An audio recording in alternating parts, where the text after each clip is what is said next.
This is an instructional video on how to shut down your solar system. It is advised by the government that in the event of a major weather event like what we're about to see with Cyclone Alfred hitting the Queensland coast around Brisbane, to shut off your solar system. So I'm just out at my property, I rent, and there is a 6.6 kilowatt system with this 5 kilowatt inverter. I'm about to show you how to actually shut this down, and there is a bit of a process with this. I'm just at my switchboard here. As you can see, we've got the main switch and all the circuit breakers for the house.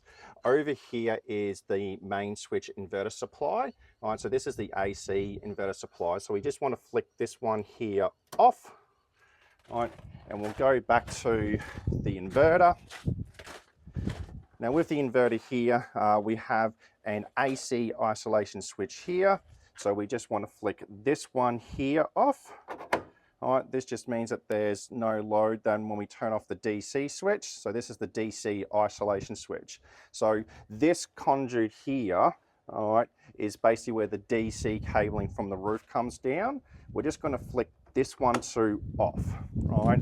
Now what this is going to do is from this side of the DC switch, there's no DC power going into the inverter anymore. So from here all the way to the inverter, there is no grid, there is no solar production.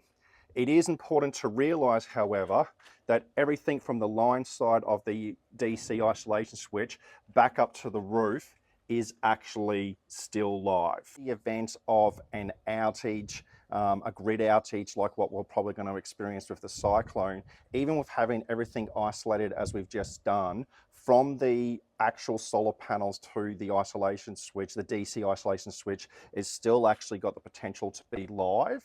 So if you're in a situation when you need emergency services to come out, insurance inspectors to come out and they're getting on the roof and there's been actual damage, this could still be live and pose a certain risk.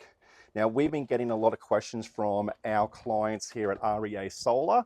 One of the benefits of the REA solar system is that unlike the place that I rent, there is actually no inverter box on the wall. We run what's called a microinverter system with our ACM panel. It basically has a miniaturized inverter incorporated into the panel. So for any of our clients wanting to shut down their system, they can do so by just flicking the AC switch at the switchboard named Solar Power.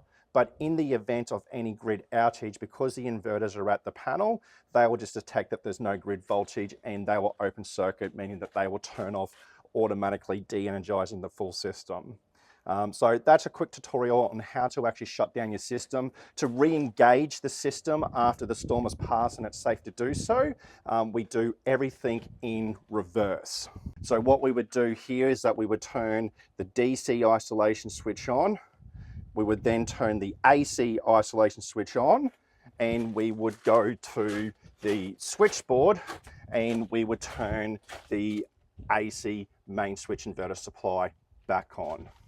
So there you have it. That's how you shut down your system. I'm hoping we all get through this without any major issues and everyone stays safe. If there's anything that REA can help with, please feel free to visit our website at www.reasolar.com.au, or our social media pages are going to have information up on how to turn your solar systems off and how to actually, if you've got battery storage, force your battery to charge from grid power to ensure that you've got stored battery power in the event of a blackout. Thank you and good luck.